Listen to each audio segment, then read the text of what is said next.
Apa itu kemudian hijrah, tetapi hijrahnya itu setengah hati? Apa itu hijrah yang korelasinya kuat dengan apa yang tadi saya sampaikan? Hijrah tapi kayak gali lubang tutup lubang. Hijrah tapi kemudian sifat hijrahnya sebagaimana pemintal dari wanita yang kemudian memintal baju dan dia merusak apa yang dia pintal. Hijrah tapi semangatnya sebagaimana kita pindah dari mulutnya buaya ke mulutnya singa. Apa sih dosa-dosa yang sering dilakukan oleh orang yang melaksanakan taubat? Di mana dosa itu sebenarnya dosa yang juga sama besar. Mungkin dari dosa pertama yang dia tinggalkan, tetapi dia hanya pindah kepada dosa yang jauh lebih besar. Dan itulah yang kemudian menjadi perhatian kita. Karena kita ingin hijrah kita itu sepenuh jiwa.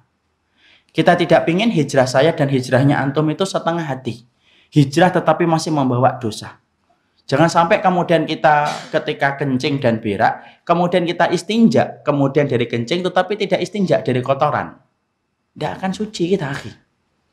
Antum kalau ada orang yang kemudian BAB di belakang, dia BAB dan dia kencing. Kemudian dia cuci kemaluannya, kemudian dengan air, tapi kemudian tidak cebok. Maka kemudian dia bersuci, tapi masih membawa najis yang lainnya. Dan kita tidak mau bahwasanya perjalanan hijrah kita hanyalah menjadi gegap gempita yang kemudian kita banggakan dengan komunitas kita. Sampai akhirnya sekarang banyak membuat komunitas. Becak soli, ya, atau kemudian membuat komunitas apapun itu baik, masya Allah. Tapi kalau hanya kemudian kita fokus pada itu saja, tanpa kemudian kita berusaha untuk merubah diri kita secara penuh, anak khawatir kita menjadi orang yang tenggelam dengan slogan-slogan yang kita miliki, tetapi kita kurang memperhatikan maksimal apa yang harus kita pelajari dalam perjalanan hijrah. Ya, saya tidak mendiskreditkan semua yang ada. Silahkan antum membentuk komunitas-komunitas orang yang solih, menjaring orang supaya kemudian mereka meninggalkan perbuatan dosa. Tapi bukan hanya itu yang kita butuhkan dalam hijrah. Banyak komponen yang kita harus lakukan supaya perjalanan hijrah kita tidak membawa dosa dan menjadi magnet dosa yang lainnya yang tanpa kita sadari justru menodai dosa kita, menodai perjalanan hijrah kita ketika kita telah menetapkan tujuan kita adalah karena Allah. Dan saya harus pahamkan ikhwan, setan itu setelah mendapati antum hijrah, bukan berarti dia sedih, ninggalin antum, nangis-nangis, lapor sama ibunya. Tidak. Tapi ternyata ketika kemudian setan itu mendapati kita hijrah, setan itu akan merubah strateginya. Tidak ada yang paham strategi kecuali salah satunya adalah setan. Antum jangan kira setan itu bodoh ikhwan. Setan itu pintar, setan itu ngerti strateginya, setan itu saja terkoordinasi kok, setan itu terkoordinasi. Makanya kalau antum membaca riwayatnya Muslim, Rasulullah itu bersabda, Inna iblisa yam'asu saroyahu fi kulli sobahin. Iblis itu membangun dan kemudian mengurus pasukannya dari kalangan setan itu setiap pagi. Coba, ada apel pagi setan itu. Loh, betul dalam riwayat Muslim kan? Kemudian setiap sorenya kemudian masing-masing setan memberikan laporan kepada iblis apa yang telah mereka lakukan. Sampai antum tahu kan maksudnya apa isi dari hadis ini? Sampai ada satu setan yang mendapatkan pujian dari iblis. Siapa itu? Setan yang berkata, Taraktu hatta farraqa zaujatahu. Aku telah meninggalkan fulan dan ketika aku tinggalkan sampai dia menceraikan istrinya. Iblis kemudian memberikan penghargaan. Nikmas syaitonu anta. Sebaik-baik setan itu kamu.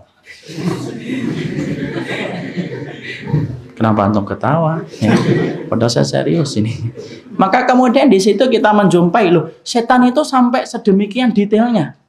Makanya kemudian setan itu bukan makhluk yang bodoh yang kemudian melihat antum ketika antum tiba-tiba ganti bajunya diganti koko yang biasanya dulu kemudian pakai ini kemudian diganti peci, kemudian setan akan berhenti, kemudian akan tidak melakukan apa-apa. Enggak lah, strateginya setan berubah sesuai dengan kondisi manusia yang kemudian sedang dia hadapi. Makanya Sa'id bin Musayyib rahimahullahu ta'ala itu berkata, ketika beliau mengatakan sesungguhnya setan itu punya strategi, ditanya sama orang, mana dalilnya kalau setan punya strategi ketika menggoda manusia? Sa'id bin Musayyib berkata, loh emang kamu tidak perhatikan toh? Gimana strategi dua anak manusia, laki-laki dan perempuan sebelum menikah? Apa strateginya setan? Menjadikan mereka tampak indah di antara mereka ketika mereka berkenalan. Kekurangan mereka jadi kelebihan dan keindahan. Kemudian pertemuan mereka dijadikan nikmat dan tidak pernah kata cukup. Makanya lihat orang kalau pacaran akhi. 5 jam kayak 5 menit, ya kan? Telepon 3 jam. Ayo tutup dong, kamu dulu dong yang nutup. Loh, ini kan saya tahu. Loh, kan saya pacaran habis nikah. Maka kemudian begitu. Sampai kemudian akhirnya apapun yang dilakukan tanpa indah dan tidak pernah kata cukup. Itu kata Sa'id bin Musayyib. Kekurangan dia tanpa jadi kekurangan ketika orang jatuh cinta, enggak. Orang yang susah jatuh cinta, orang yang susah dikasih nasihat, orang jatuh cinta. Orangnya hitam enggak apa-apa, yang penting manis. Kenapa Bapak asik-asik? Bapak sudah lewat zamannya. Ini buat kita-kita, Pak, please deh. Enggak bercanda. Maka kemudian strateginya setan semacam itu, kata Sa'id bin Musayyib. Kemudian kata Sa'id bin Musayyib, ketika orang itu sudah nikah, strateginya setan apa? Kepada 2 anak manusia kalau sudah nikah. Orang itu menjawab yang ditanya Sa'id bin Musayyib.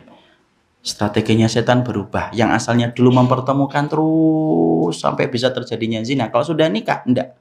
Bagaimana dipisahkan di antara keduanya dan mereka bercerai dan tidak lagi terikat dalam mahligai pernikahan. Kemudian Sa'id bin Musayyib berkata, bukankah itu strateginya setan? Yang bertanya mengatakan iya. Disitulah kita paham, ikhwan. Kenapa kita ingin sampaikan kayak gini? Supaya kita dari awal ketika kita sudah mengatakan saya hijrah. Bukan berarti kemudian antum merasa setan sudah jauh gitu. Antum sudah lari 30 kilo lebih depan daripada setan. Enggak, setan di depan antum. Dan setan itu masih di sini muter-muter. Cuma dia ngerti bahwasanya terjadi perubahan antum. Yang dulunya mungkin digoda dangdutan sudah mulai dirubah. Dia tahu nih dangdutan enggak laku sama orang ini. Ya. Kemudian yang dulunya digoda dengan tahun baru, tidak laku lagi sama orang ini. Dirubah itu dengan dosa-dosa yang tidak dia sadari. Sama persis sebagaimana antum dulu ketika belum hijrah, antum juga tidak sadar kalau itu dosa. Maaf ya ikhwan, antum dulu ketika belum paham ilmu, antum sadar nggak kalau dengar dangdutan sambil ngibing itu kemudian dosa? Tidak sadar kita. Tahu ngibing ya? Kalau itu orang Jawa. Itu kemudian kita tidak sadar. Sama pula ada orang yang ketika dia sudah melaksanakan hijrah, itu pun ketika dia melakukan dosa pun tidak sadar kalau itu dosa. Kenapa? Saking pinternya. Setan itu ngasih bumbu dan rempah-rempah dalam setiap dosa setelah kita hijrah. Dan tidak sadar itu pun dosa. Sebenarnya setan itu selalu menjadikan kita itu tidak tahu kalau perbuatan itu dosa. Dan itulah yang kemudian menjadi perhatian kita. Apa sih perkara-perkara yang sering menjadikan manusia itu tanpa sadar gitu. Dalam perjalanan dia itu kayak gali lubang tutup lubang dalam hijrah. Sebagaimana dia istinja dengan kemaluannya tapi tidak istinja dengan ceboknya. Sebagaimana dia selamat dari kemudian mulutnya buaya tapi kemudian dia pindah kepada mulutnya harimau. Apa itu?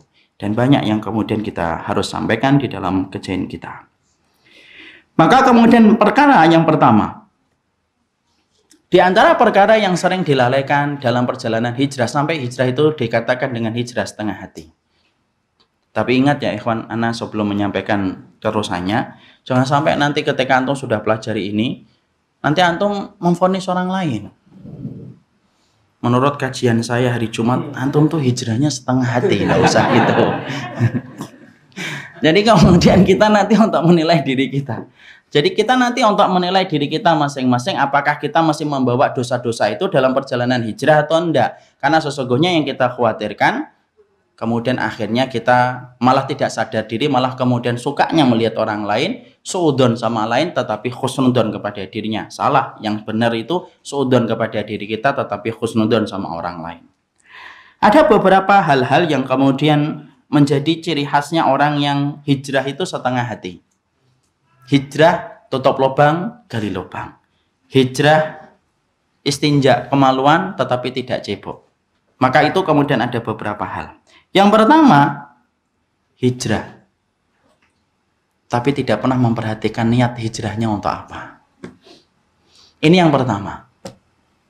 Ada orang yang kemudian ikhwan ketika dia melaksanakan perjalanan hijrah, kemudian ternyata momentum dia hijrah itu bukan by niyah, tetapi by accident. Jadi dalam perjalanan hijrahnya itu ya karena dia melihat teman-temannya sudah mulai meninggalkan dia. Kemudian sudah tidak ada lagi yang kemudian nemenin dia. Dan kemudian akhirnya banyak peristiwa-peristiwa yang dia dapatkan. Akhirnya apa? Dia hijrah. Tapi dia lupa memperhatikan niatnya. Padahal persoalan niat itu merupakan persoalan yang penting dalam kehidupan kita melakukan ibadah. Bukan hanya hijrah, ikhwan. Tetapi sampai urusan jihad, sampai urusan kita berdakwah, sampai urusan kita nyari ilmu, sampai urusan kita kemudian sedekah pun keterikatannya itu pada niat. Imam Ibnu Rajab Al-Hambali itu sampai beliau mengatakan sunnah itu intinya, kalau boleh kita ilustrasikan itu lingkaran, sunnah itu terbagi menjadi 3. Separuh hadisnya, sepertiga hadisnya Umar, sepertiga hadisnya Aisyah, sepertiga hadisnya Nu'man bin Bashir. Antum tahu itu apa hadisnya? Hadisnya Umar, innamal a'malu binniyat. Hadisnya Aisyah, man ahdasa fi amrina hadza ma laysa minhu fahuwa raddun. Hadis Nu'man bin Bashir, innal halala bayyinun wa innal harama bayyinun. Sepertiganya apa? Niat, akhi. Bahkan secara khusus ketika Rasulullah menyebut kata hijrah, itu kaitannya dengan niat yang pertama. Faman kanat hijratuhu ilallahi wa rasulihi fa hijratuhu ilallahi wa rasulihi.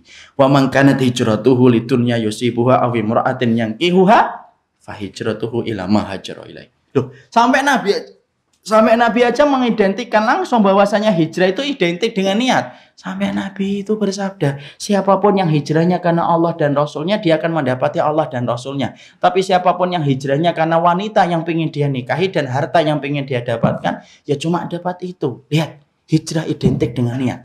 Bahkan bab niat diletakkan dalam konteks hijrah. Ketika disampaikan oleh Rasulullah, diriwayatkan hadis ahad oleh Umar bin Khattab. Walaupun ini hadis ahad, tapi makbul indal jami, diterima semua ulama. Kenapa? Pentingnya hadis ini dalam kehidupan kita ngikutin sunnahnya Rasul.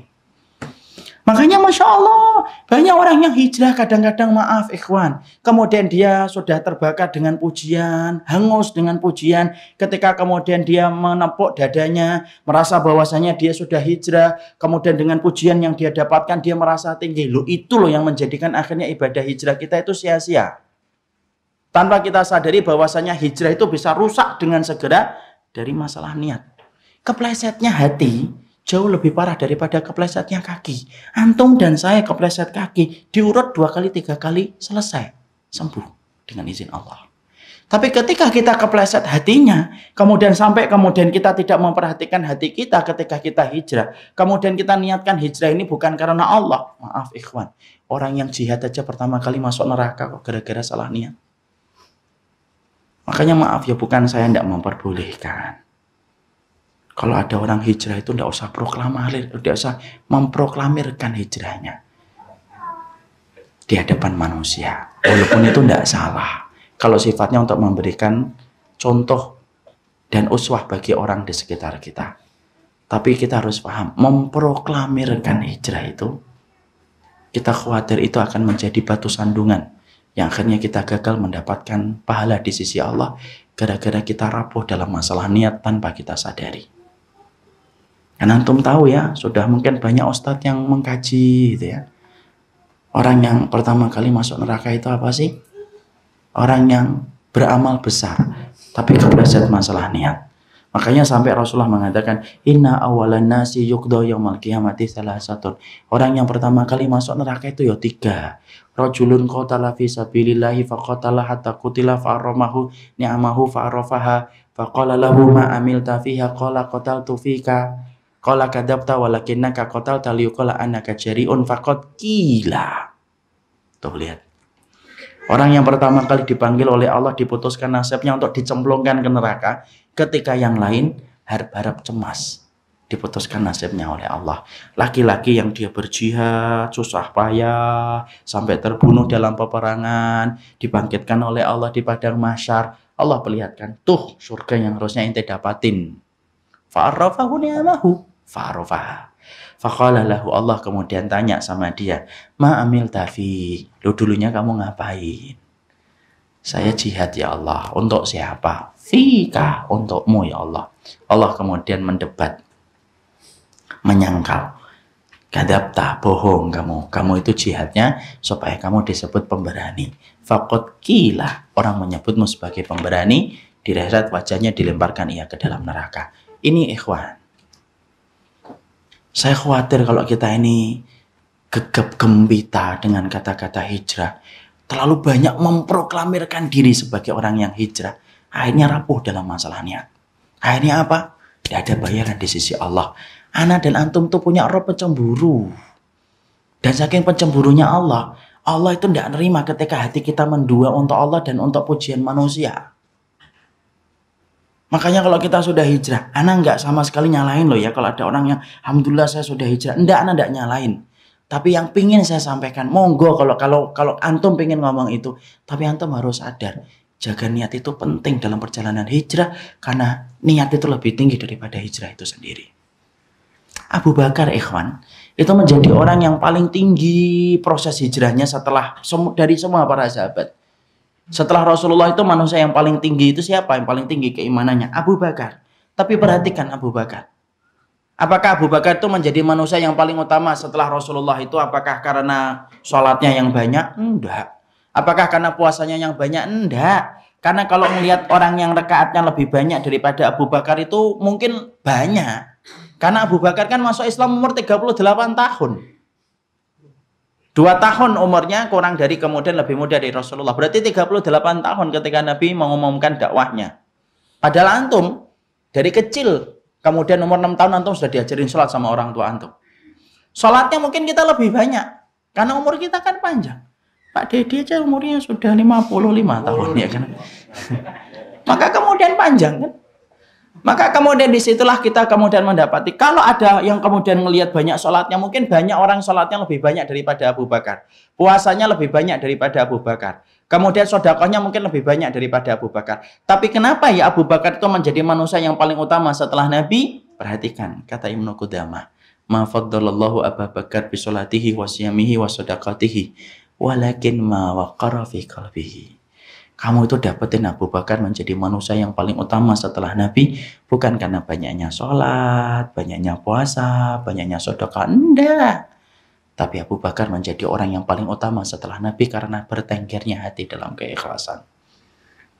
Hijrah itu jaga hati yang paling penting. Makanya kalau membuat komunitas, monggo lah, silahkan. Tapi saya katakan, jaga niat itu susah loh. Ya. Baker ini, kemudian spider ini, apa itulah macam-macam sekarang sudah banyak lah. Alhamdulillah lah, kita bersyukur itu. Saya bukan mengatakan bahwasanya itu jadi tidak ikhlas. Enggak lah, enggak boleh kita menghakimi orang itu tidak ikhlas. Cuma yang ingin kita sampaikan, jangan terlalu banyak gegap gempita dengan proklamir diri, proklamasi hijrah kita. Tetapi yang paling penting, tutup hijrah kita. Kemudian biarkan itu menjadi bukti antara kita dengan Allah. Jangan sampai kita lalai dalam menjaga niat. Karena menjaga niat itu susah. Jaga niat itu kewajiban selama hayat dikandung badan. Hari ini antum ikhlas, belum tentu 5 tahun lagi ikhlas. 5 tahun ikhlas, belum tentu nanti 10 tahun ikhlas. Makanya itulah yang menjadikan kita, Masya Allah, kumpul sama orang yang tawadhu. Banyak kemudian melakukan amal sholih, tidak banyak cakap, tidak banyak bicara. Itu bisa menginfluence kita untuk menjadikan diri kita juga tawadhu. Tidak usah banyak bicara. Sekali lagi, hijrah itu bukan proklamasi yang harus kita perdengarkan kepada setiap telinga manusia. Hijrah itu ibadah, antara antum dengan Allah saja.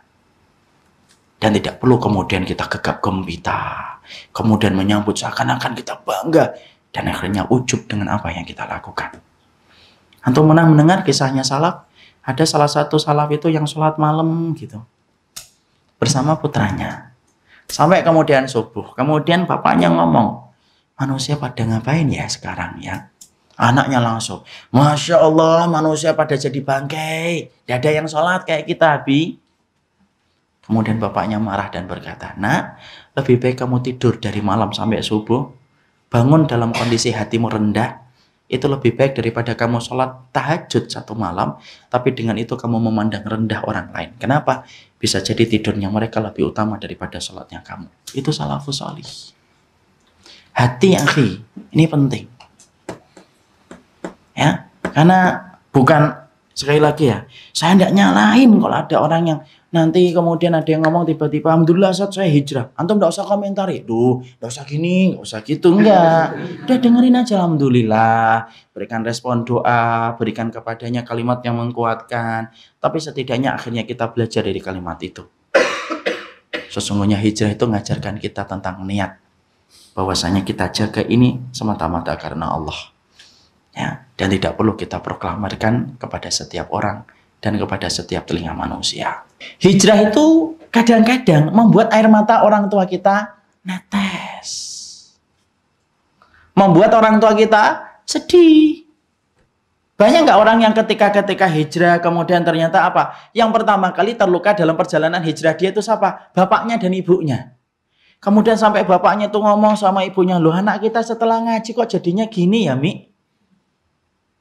Padahal dulu sebelum ngaji kalau ngomong baik loh. Kok sekarang ngomong sama kita ini seakan-akan kita orang bodoh yang tidak ada ilmunya, yang punya ilmu cuma dia doang. Ada nggak orang tua kayak gitu, akhi? Banyak. Kalau perjalanan hijrah antum yang kemudian cuma ganti kemudian pakaian ini, tapi dengan itu membuat antum melukai hati orang tua antum dan menjadikan orang tua antum merasa sedih dengan apa yang antum lakukan hari ini. Wallahi, akhi, hijrah antum puluhan kali tidak akan pernah mampu menandingi keutamaan kita untuk berbakti kepada orang tua. Kalau sifat hijrah kita itu hanya untuk melukai hati orang tua kita. Emang halal gitu setelah hijrah kemudian kita ngelukain orang tua kita hanya karena merasa orang tua kita awam gitu? Kemudian kita pandang, aduh Abi, Allah, ayah saya ini tidak pernah ngaji. Belajar itu loh, usul salasah. Makanya Bibi baca kitab aja tidak ngerti. Alhamdulillah anakmu bisa baca kitab. Walaupun salah semua kalau baca kitabnya.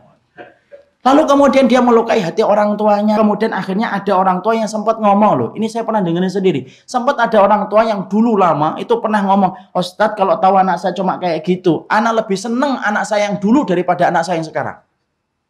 Coba. Loh, sejak kapan hijrah itu melukai hati orang tua? Ya. Bukan berarti setelah kemudian kita memahami poin ini, lalu kemudian akhirnya nanti kita melakukan apa saja untuk membuat orang tua kita senang dan dengan itu kita melakukan dosa. Enggak, anak enggak bisa, anak enggak pernah mengatakan setelah ini antum kemudian nyenangkan orang tua antum walaupun antum berbuat dosa sekalipun, enggak lah. Tapi hijrah itu harusnya bisa menjadi sesuatu yang antum dudukkan karena hijrah itu pintu surga, berbakti sama orang tua itu pintu surga. Enggak usah dibentur-benturkan pintu surga dengan pintu surga yang lainnya.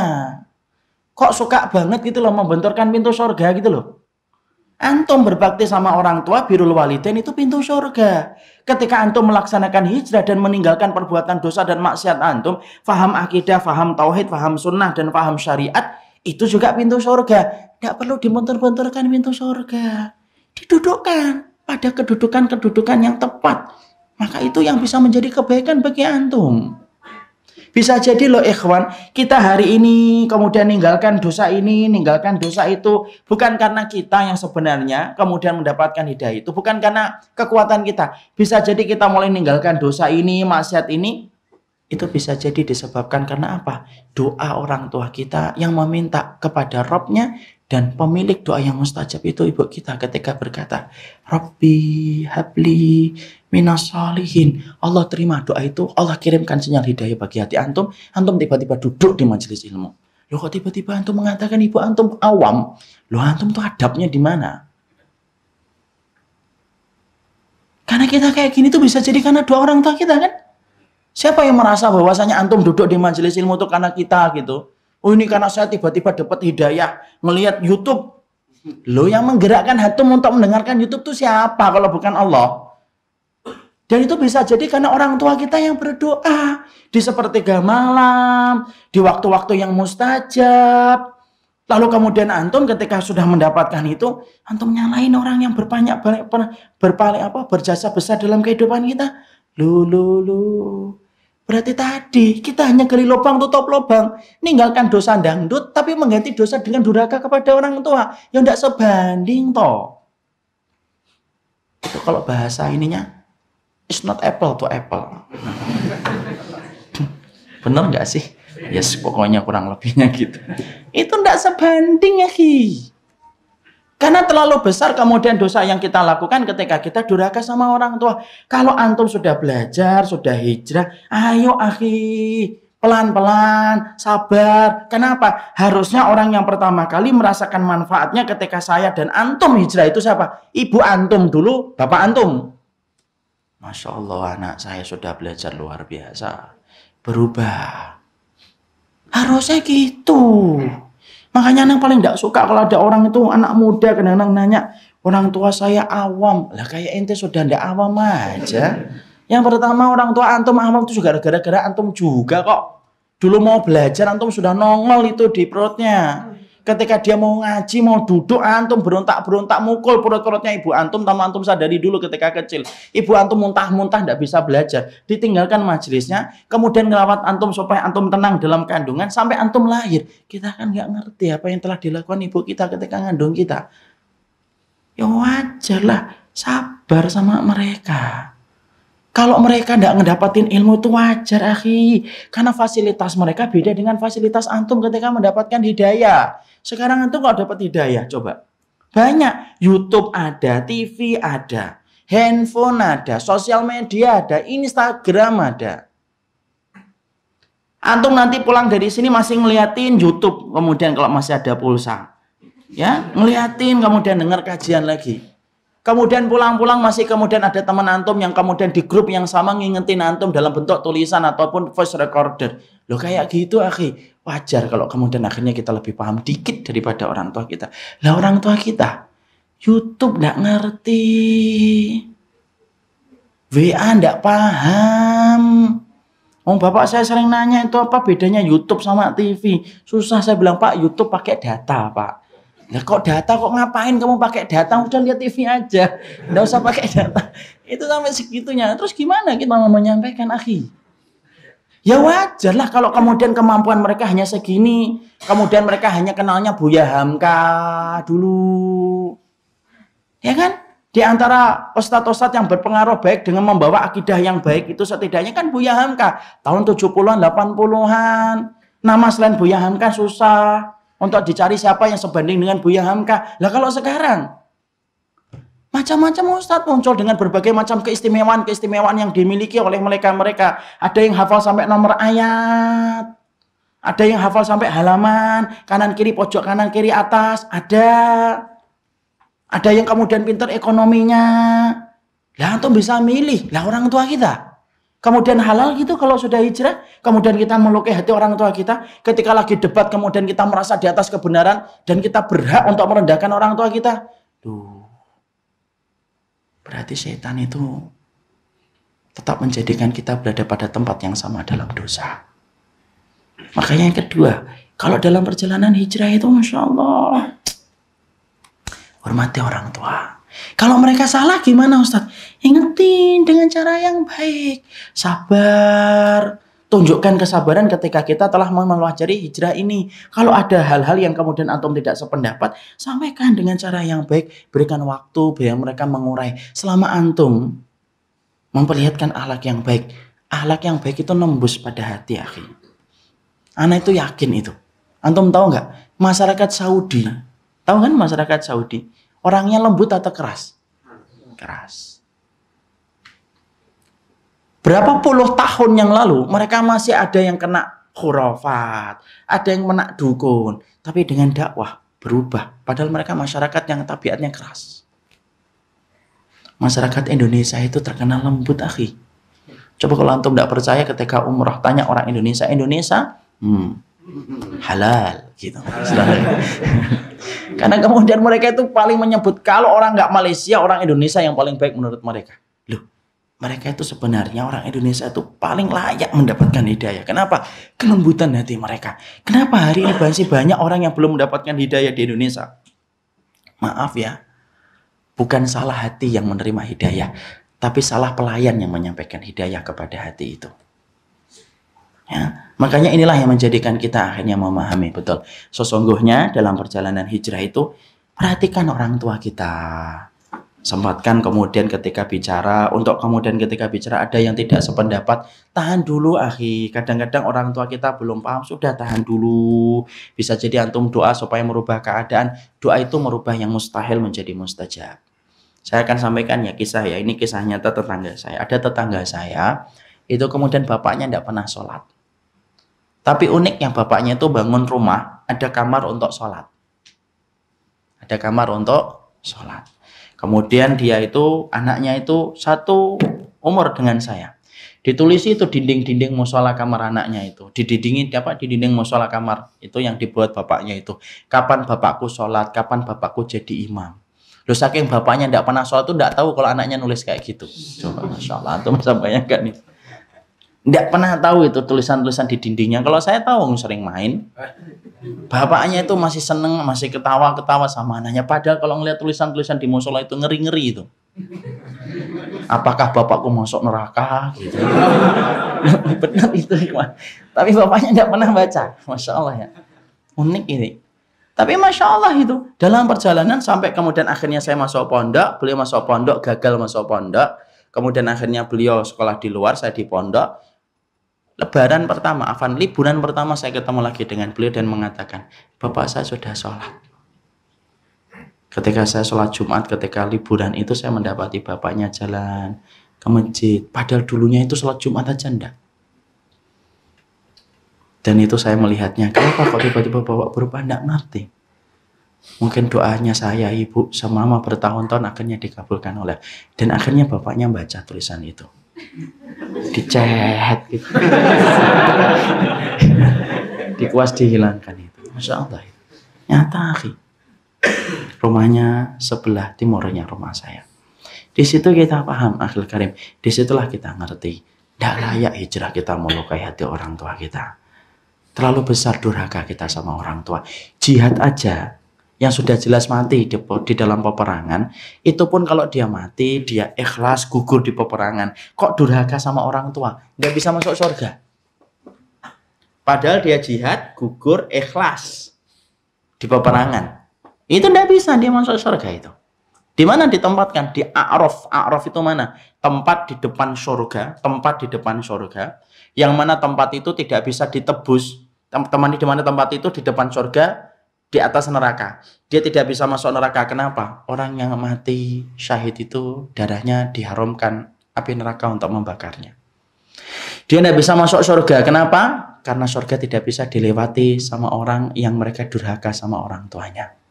Itu disampaikan oleh Imam Ad-Dhahabi dalam kitabnya Al-Kabair bab uququl walidain. Loh, kalau urusan jihad saja, ikhlas saja, ternyata kemudian belum tentu menjadikan dia masuk surga ketika durhaka sama orang tua. Loh, apalagi kita hijrah, hijrahnya baru proklamasi, belum banyak amalan solih yang kita lakukan, kita baru merubah penampilan, sudah durhaka sama orang tua. Loh, terus gimana? Makanya kemudian akhirnya kita apa? Gagal. Hijrah setengah hati. Ketika hijrah kita melukai hati orang tua kita. Umrohlah yang baik. Supaya orang tua kita itu senang itu loh. Kalau orang tua kita sampai ngomong, ya Allah nak, kalau tahu aku punya anak bisa kayak kamu, aku pingin punya anak 10. Nah, itu berarti antum sudah dapat ridho itu. Tapi kalau bapak antum sampai ngomong, ya Allah nak, ya Allah moga-moga anak aku tuh kayak kamu tuh satu-satunya aja, tidak ada lagi. Antum gagal itu dapat ridho orang tua itu. Karena disitulah kita paham. Hijrah itu jangan membawa noda yang lainnya. Noda itu adalah noda durhaka kita kepada orang tua. Hijrah itu kemudian yang termasuk noda itu apa? Hijrah tapi fanatik buta sama kelompok. Sudah tahu lemah, sudah tahu baru belajar. Kok fanatik kelompok? Susah ini. Kalau hijrah itu, maka kemudian dia itu menerima ketika dia husnuzon kepada setiap orang. Bukan malah kemudian membangun fanatisme kelompok yang kemudian ketika dia fanatisme kelompok, fanatik kelompok itu akan menghalalkan kebencian kepada saudaranya. Ingat kata-kata saya ini. Orang kok sampai benci sama saudaranya tapi tidak pernah merasa berdosa ketika menghujat saudaranya, itu pasti penyebabnya virus fanatik buta. Banyak nggak orang yang kemudian ketika hijrah kemudian langsung membangun fanatisme kelompoknya? Lalu kemudian ketika dia sudah kemudian hijrah, akhirnya apa? Semua perkara yang dilakukan oleh orang lain dan kelompok lain yang bukan sama dengan tempat dia belajar, salah. Dia pakai kacamata hitam untuk melihat orang lain, tetapi memakai kacamata bening ketika melihat kepada dirinya dan teman-temannya. Susah kalau kayak gitu. Nodai kehormatan orang itu murah bagi orang yang sudah fanatik buta. Antum perhatikan teman antum sudah fanatik dan tidak fanatik, kecil cara kemudian membedakannya. Kalau dia sudah gampang menghujat itu fanatik dan pasti dia pernah merasa berdosa. Nyantai aja, fulan begini, fulan begini, fulan begini. Habis itu minum es kelapa.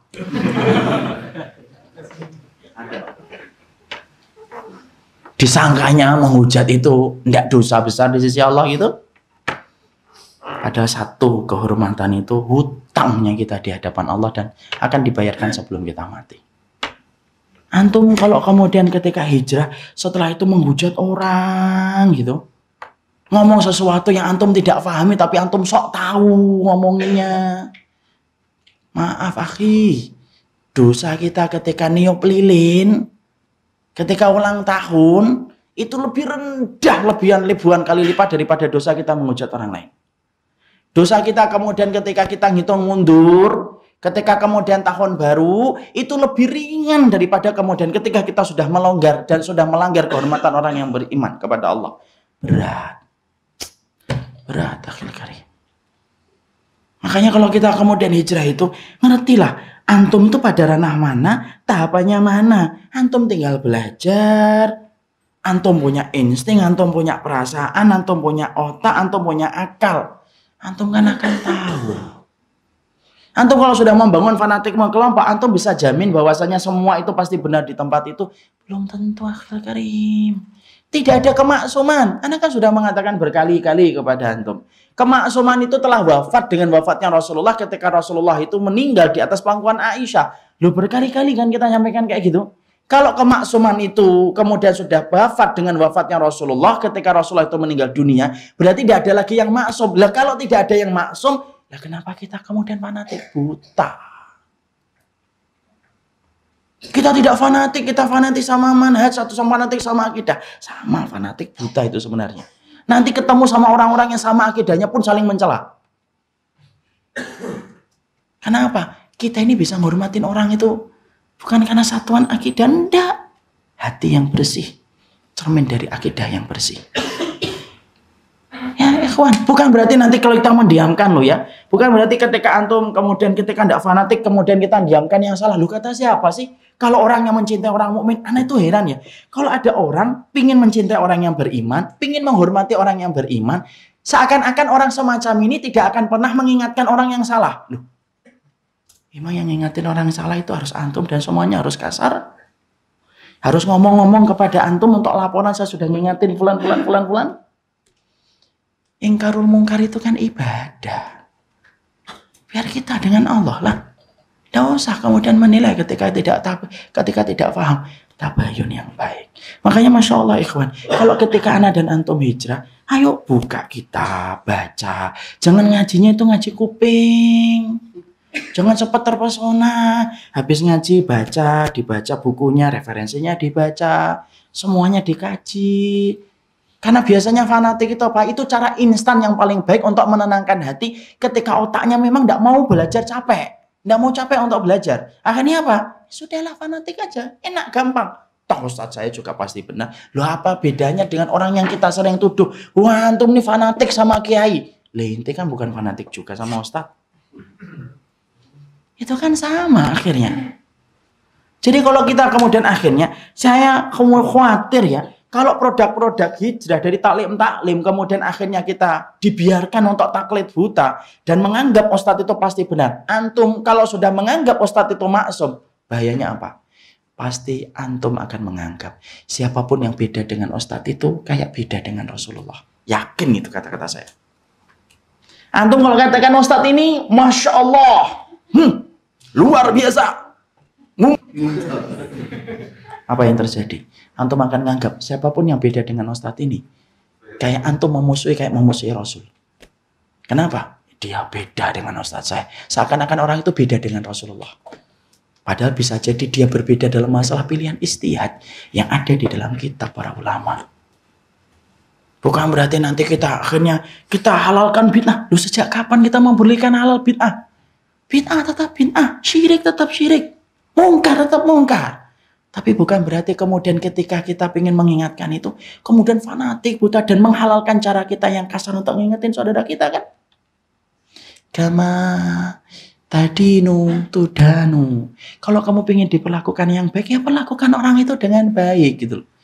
Pengennya didengar, nggak mau dengar. Lah itu pola modal apa kayak manusia kayak gitu. Pengennya kemudian difahami tapi nggak mau memahami. Oh, suami istri aja nggak mau kayak gitu kok. Kita harusnya kemudian paham. Ya kalau kemudian kita pingin untuk kemudian didengarkan, belajar untuk mendengarkan dulu. Belajar untuk menghargai dulu. Makanya tidak perlu fanatik buta. Para ulama salaf itu, ulama mereka itu, ustadz-ustadz mereka itu sampai ratusan, akhil karim. Anak kalau mau nyebutin sirahnya para ulama ini di sini ketika belajar, saya akan bacakan ini berhalaman-halaman ini. Tidak akan habis, akhil karim. Tapi cukup saya menyampaikan. Tidak perlu fanatik. Tidak perlu taklid buta. Siapapun yang kemudian antum lihat dia menyampaikan kitabullah dan sunnah, tidak keluar dari koridor-koridor yang telah ditetapkan oleh para sahabat, ikutin akhi. Jangan kemudian mengatakan, oh kita ngikutin beliau ini yang insya Allah ini karena kita terlalu lemah untuk ngikutin yang lain. Loh, kalau antum ngaku hatinya lemah lah, kenapa ente yakin kepada apa yang antum ambil? Kan belum tentu juga kan? Kalau kita mau menggunakan kekuatan mantik loh. Tapi kan gak ada habisnya kayak gituan. Makanya kemudian yang berikutnya, kemudian akhirnya sesungguhnya yang menyebabkan perjalanan kita setengah hati ketika perjalanan hijrah kita, kemudian diisi dengan kita fanatik buta. Kemudian sudah jam 9. Ya. Sini ke Bekasi jauh ya. Dan saya dari pagi nih belum pulang-pulang. Jadi kemudian ya kita sampaikan singkat-singkatnya saja. Yang keberapa ya? Yang keempat, hijrah itu kemudian ternyata banyak membuat kita debat. Itu juga tidak bagus. Arsar-sarun, orang yang banyak bicara, al-mutasoddiqun, orang yang kemudian banyak bercanda sesuatu yang sifatnya jorok. Orang yang kemudian hijrah itu memperbaiki diri, tidak banyak berdebat, nggak usah nantangin orang gitu. Baru belajar ngumpulkan copy paste gitu, nantangin orang masuk keluar grup hanya untuk debat, nggak usah lah. Ngapain gitu, puas gitu kalau sudah nyebarkan banyak maklumat gitu. Makanya Masya Allah, dari ini orang itu hijrah itu tampak jadi ulama besar gitu kalau sudah di media sosial. Tapi ketika di media nyata, ibarat ketika di media sosial tuh kayak singa gitu. Tapi kalau di kehidupan nyata itu Masya Allah gitu. Kayak anaknya kucing. Ya kan? Contoh ya, yang paling gampang ya. Saya pernah dapetin, ini hal yang kecil aja. Ketika saya ngomongkan ada yang meninggal dunia. Masya Allah. Bapak-bapak itu yang disamping-sampingkan langsung innalillahi, langsung panjang doanya. Innalillahi wa inna ilaihi rajiun. Allahumma ajurni fi musibati wa akhlif li khairan minha. Allahumma fil warhamu wa afihi wa afwanhu wa atfa darajatahu. Panjang gitu. Ketika ditulisan. Kenapa? Karena kemudian autotext. Ketika sudah selesai, saya ngomong, Pak meninggal Pak. Singkat, innalillahi wa inna ilaihi rajiun. Dan terusannya, enggak apa loh Ustaz, tadi autotext. Kadang-kadang kan gitu ya. Kita ini hijrah itu kayak ulama besar gitu. Saya tuh enggak ngerti apa ini fitnah ya. Saya pernah ngobrol dengan salah satu ikhwan dari Riau. Semoga Allah merahmati beliau. Tapi beliau ngasih saya hadiah ilmu dia gini. Saya tanya kenapa antum nggak pakai WA akhil karim? Orangnya solih baik, soal biasa orang sudah sepuh. Iya Ustadz, saya nggak mau pakai WA, jumlahnya panjang itu. Saya nggak mau pakai WA Ustadz, karena saya merasakan fitnahnya itu sudah menimpa kepada sebagian saudara-saudara kita. Saya khawatir ini tuh produk dari orang kafir dan itu barokahnya hilang Ustadz. Sampai sekarang dia tidak punya WA, padahal orang berkecukupan. Saya nggak ngerti ya, tapi menurut saya ada korelasinya juga. Hari ini kadang-kadang kita ini hijrah, tapi sukanya debat itu. Bangga kalau bisa debat gitu. Bangga kalau bisa membungkam orang. Kerjaannya tuh hanya lompat dari satu ruang komentar ke komentar ruang yang lainnya. Ada postingan apa? Masuk komentar panjang gitu. Seakan-akan tidak ada kerjaan. Nanti ada posting di sana, datang lagi nemplok komentar panjang gitu. Hidupnya itu hanya untuk membuat orang ruwet. Ada nggak yang semacam itu? Antum senyumnya antum tuh sudah membuktikan itu ada. Ya. Tapi disitulah kita akhirnya paham. Kemudian itu termasuk di antara perkara hijrah yang kemudian kita tidak sadari menodai perjalanan hijrah kita. Kemudian di antara hijrah yang kemudian ternoda, yaitu adalah orang yang hijrah tapi susah ninggalin yang syubhat. Susah ninggalin pekerjaannya yang syubhat, yang haram. Gimana hijrah nggak mau ninggalin harta yang syubhat? Mana bisa, khi? Hijrahnya kita nanti akan menjadi hijrah setengah hati. Ketika kemudian susah ninggalin yang haram dan syubhat. Hijrah itu pertama kali harus memperhatikan harta. Jadi kalau kita hijrah, bismillah saya hijrah. Pertama kali hartanya dibersihkan. Kenapa kok gitu? Karena para nabi aja ketika mereka sebelum diberikan dakwah, diberikan tugas dakwah oleh Allah, diperintahkan dulu makan yang baik. Kulu minat thayyibat. Makan yang baik dulu. Kenapa? Semua poros kebaikan dimulai dengan cara pola makan yang bersih dari syubhat. Semua poros kebaikan itu dimulai dari pola makan yang bersih dari syubhat. Makanya kalau ada orang hijrah, kemudian masih nyenggol yang haram, nyenggol yang syubhat, susah ninggalin gitu. Dan masih kemudian menikmati di situ, sudah hijrahnya masih di situ-situ aja. Dan itu hanya gali lubang tutup lubang. Karena apa? Karena harta kan pedih. Harta itu kaidahnya kan cuma dua. Kalau halal, hisabnya panjang. Kalau haram, adabnya pedih. Sudah dua itu tak ada yang lainnya. Kalau antum hartanya banyak, hisabnya panjang. Kenapa? Setiap nikmat yang bertambah disusul dengan konsekuensi hisab yang panjang, tanggung jawab yang panjang. Kalau halal, hisabnya panjang. Kalau kemudian haram, syubhat, adabnya pedih. Tidak ada lagi yang ketiga. Ya, makanya kalau tiba-tiba ada yang sedang ditipu gitu ya, 800 juta, 1 miliar, ya anggap aja itu untuk ngurangin hisab kita. Ya biar dihisab sama dia, tidak dihisab sama kita. Jadi itu kemudian menjadi kebaikan untuk kita. Kemudian yang berikutnya, saya tidak bisa menyebutkan semuanya. Di antara perkara yang menjadikan hijrah kita menjadi tidak sempurna, yaitu adalah hijrah ketika kita banyak menyebutkan dosa-dosa yang telah kita lakukan. Tidak usah. Kalau sudah hijrah itu tutup semua dosa. Jangan menjadi mujahirin setelah kita melakukan dosa. Setelah kita melakukan hijrah. Jadi kalau antum sudah hijrah, akhil karim, sudah tutupin dosanya. Tidak perlu orang tahu referensi kita di masa lalu. Cukup semua referensi kita tentang di masa lalu. Cukup antara antum dan teman-teman antum saja yang tahu. Dan tidak perlu orang yang tidak terkait dengan perbuatan antum di masa lalu tahu tentang perbuatan antum. Kenapa? Allah paling benci kepada orang yang mempunyai sifat mujahirin. Apa itu mujahirin? Mujahirin itu orang yang cerita dosa setelah ditutup sama Allah. Allah itu sattar. Allah itu tahu sattar ya. Sattar itu menutup aurat. Menutup tirai. Orang kalau belum melakukan dosa ditutup langsung sama Allah. Kalau sudah ditutup tirainya sama Allah, jangan antum ambil, antum sobek, kemudian orang akhirnya tahu dosa itu. Tidak usah. Kalau antum sudah hijrah, tidak usah. Kemudian membanggakan dosa dulu. Masya Allah, dulu itu, Masya Allah, 10 botol lewat. Lewat doang. Ya nggak usah cerita kayak gitu tuh, nggak usah cerita, tutup. Nggak usah cerita. Kepada anaknya, nak, Masya Allah, bapak dulu itu playboy. Ibumu itu korbannya bapak. Nggak usah gitu, akhi. Itu menodai hijrahnya antum kan, menjadikan dosa itu yang asalnya mau dihapus, tidak jadi dihapus gara-gara kita menceritakan dosa itu. Makanya maaf ya kalau ada seorang ikhwan, ada seorang akhwat nikah, kemudian tidak usah nanya-nanya kehidupannya dulu di masa lampau. Dulu kamu itu dari pesantren ya? Enggak. Kok ketampak hijabnya syari kayak gini? Iya, saya hijrah. Terus sebelum hijrah ngapain aja? Loh kan kayak gitu loh. Nggak usah gitu.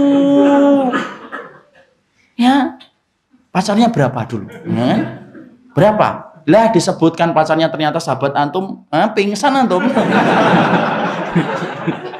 Ini nggak usah cerita. Tutup. Nggak usah cerita. Makanya pernah ditanya, ada seorang syekh ditanya, wahai syekh, ana seorang fatat, ana seorang perempuan, kemudian akan menikah dan telah melakukan perbuatan zina.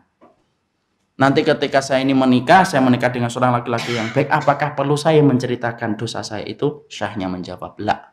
Fasturil aib. Kata syekhnya, tutup aibmu. Sudah, tidak usah diceritakan. Dan itu yang harusnya kita lakukan. Jadi tidak usah cerita-cerita gitu. Apalagi barang-barangnya masih disimpan gitu ya. Bagi yang kemudian pernah narkoba, bongnya disimpan. Inilah momentum hijrah saya. Ngapain? Antum simpen itu yang buat apa gitu loh. Nggak usah disimpan kayak gitu. Karena kemudian jadi museum maksiat yang pernah saya lakukan. Journey of my life. Walah. Gayamu, Bo, gak usah gitu. Nggak usah gitu. Kalau kemudian ketika kita hijrah, tutup dosanya, ndak usah cerita kepada siapapun. Kalau ditanya dulunya ngapain, ndak apa-apa. Cukup saya dengan Allah. Karena itu yang kemudian akan menjadikan hijrah kita sempurna. Barakallahu fikum, masih banyak lainnya, tapi cukuplah kita mempelajari ini. Setidaknya antum saya ingin sampaikan, hijrah itu ikhwan. Betul-betul kita harus menjaga adab. Orang tua, harta, jaga mulut, jaga jempol. Wong antum aja belum nutupin dosa antum kok sudah nambahin dosa, menghujat hormatnya orang lain gitu. Saya heran produk-produk taklim kajian tematik sekarang itu ya. Hanya kajian tematik seminggu sekali, tapi jadi ulama besar ngomentari ustadz-ustadz besar yang nggak paham dia. Ustadz lama 10 tahun belajar fakultas syariah dihujat sama orang yang baru belajar tematik 3 kali. Gimana? Antum tidak ngerti para ustadz bagaimana mereka belajar. Mereka kemudian mencurahkan waktu mereka dalam belajar. Kalau ustadz ente tidak cocok dengan ustadz itu, kalau ente tidak ngerti masalah yang terjadi dan khilaf yang terjadi di antara mereka, diem itu selamat bagi antum. Setidaknya antum tidak akan terseret kepada perbedaan itu. Coba deh meminimalisir orang yang akan menjadi bagian hisab kita nanti. Dengan antum tidak menyebutkan orang lain supaya tidak masuk dalam lingkungan hisab ketika nanti kita ditanya sama Allah. Barakallahu fikum, ini yang dapat saya sampaikan. Tidak ada pertanyaan, tidak ada, insya Allah. Hijrah itu fokus dan insya Allah konsisten dengan kita lakukan. Satu saja kan. Bagaimana adab yang baik untuk menyampaikan nasihat kepada orang tua yang kadang itu masih memiliki kayak kejawen kayak gitu. Antum sudah mendoakan di waktu yang mustajab belum? Antum sudah pernah mengajak mereka datang ke taklim? Sudah, cuma kadang memang rumahnya di daerah pelosok dan kadang jauh juga. Ya. Antum sudah memaksimalkan dengan memberikan mereka hadiah. Mungkin antum banyak ngobrol ketika antum nelpon. Sehari berapa kali? Melalui SMS kadang ya tiap hari, alhamdulillah. Kalau antum sudah melakukan semuanya itu, serahkan Allah yang akan memberikan waktu kapan hidayah itu akan disambut sama orang tua antum. Semua itu tidak ada yang instan lagi, karena kita bukan hamba yang instan dalam segala sesuatu. Kenapa Allah ciptakan langit dan bumi 6 hari? Padahal mudah bagi Allah menciptakan kun fayakun jadi. Tapi kenapa harus menciptakan dalam 6 hari? Supaya saya dan antum belajar. Semua itu ada waktunya. Nabi, beliau itu berdoa meminta dimenangkan oleh Allah semenjak hari pertama dia berdakwah. Tapi baru dikabulkan oleh Allah kapan? 20 tahun lebih setelah beliau berdakwah. Setelah giginya berdarah, kepalanya hampir pecah, kemudian hampir terbunuh. Setelah 20 tahun, itu Nabi dan Rasul. Kenapa Allah mengabulkan setelah 20 tahun? Karena Allah ingin mengajarkan kepada kita. Loh, Nabi ku aja 20 tahun aku baru menangkan kok. Apalagi antum dan saya.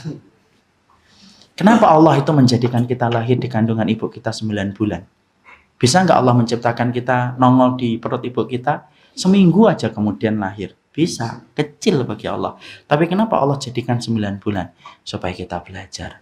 Dari waktu kita lahir saja kita sudah belajar proses. Semua itu ada waktunya. Paham kan? Ya. Ini yang dapat saya sampaikan. Beliau mewakili banyak pertanyaan yang lainnya, insya Allah. Yang dapat saya sampaikan, mohon maaf ya akhi, kita tidak menyindir siapapun, menyindir diri kita masing-masing.